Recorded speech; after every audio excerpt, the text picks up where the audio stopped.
Italian butcher shop.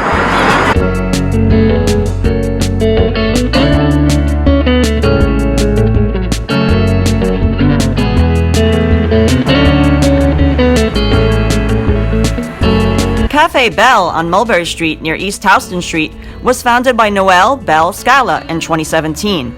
Belle comes from a long line of Italian bakers, as her grandfather Giuseppe Scala emigrated to Brooklyn from Naples, Italy, and founded his first bakery in Bensonhurst 60 years ago, baking an array of traditional Italian pastries, cookies, cakes, and breads.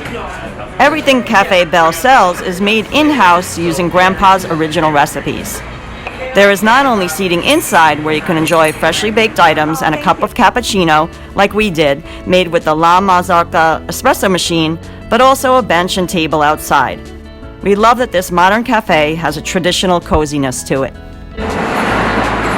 Hey guys, we just got a delicious cappuccino at Cafe Belle. We're going to sit here on this beautiful day in the city and enjoy it.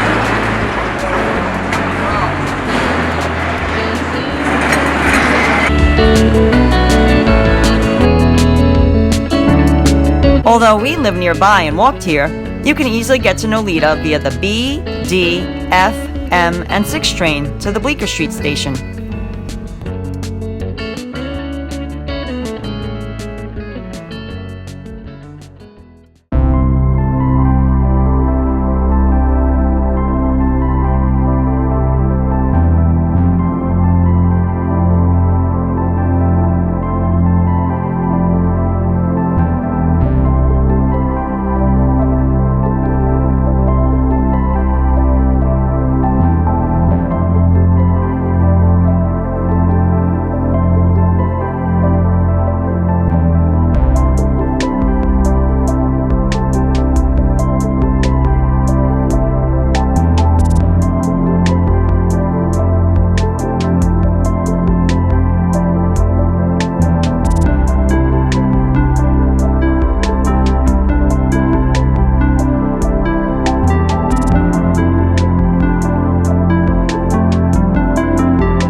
Albanese Meats and Poultry is a family-owned butcher shop which has been located on Elizabeth Street near Prince for close to 100 years.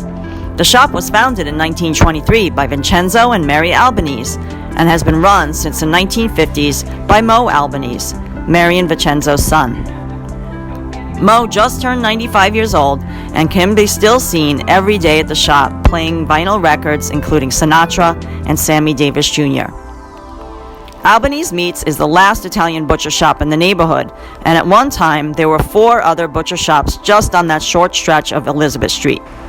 These lights. Mo's granddaughter, Jennifer Prezioso, just recently joined the family business and has been trying to revitalize the shop and bring in more new customers, as business had been slowly declining as the neighborhood gentrified and very few of their older customers remained.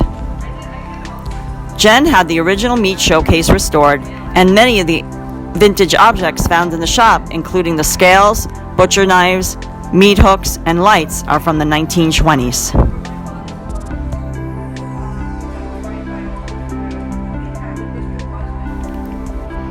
Everything at this neighborhood butcher shop is cut and trimmed by hand, the old school way. A favorite of ours is their ribeye, which has so much flavor.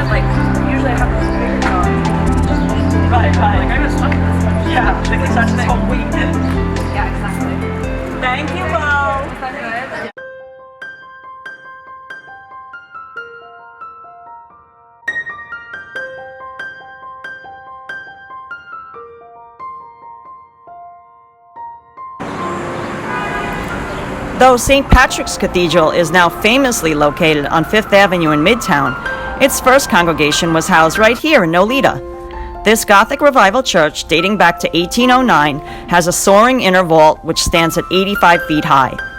Back in its heyday in the 1800s, the church was the seat of religious life for the Archdiocese of New York and an important community center for new immigrants, mainly from Ireland. Today it holds regular liturgies in English, Spanish, and Chinese. This is the back of the old St. Patrick's Cathedral, and there's a little door that you can open and you can kind of peek into the old cemetery.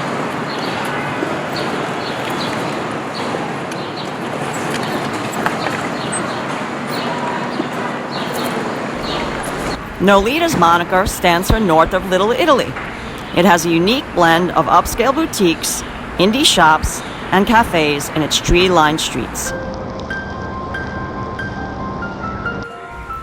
McNally Jackson is an independently owned bookstore founded by Sarah McNally in 2004.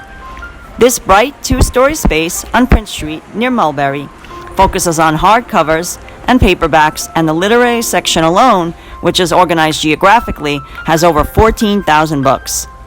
There is a cafe where you can lounge and curl up with a book, and a basement level which hosts readings most weeknights.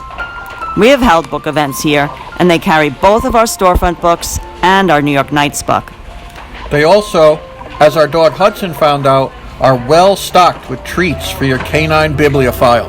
Hey guys, so that was a fun day in NoLita. Yeah, we had some great cappuccino. And we got to visit Jen and Mo at Albanese Meats Poultry, and then we got to go to an independent bookseller, which we love. We hope you enjoyed our afternoon in NoLita. Please hit the subscribe button and give it a thumbs up if you enjoyed this video. We'll be posting more new videos soon. Bye guys! Bye guys!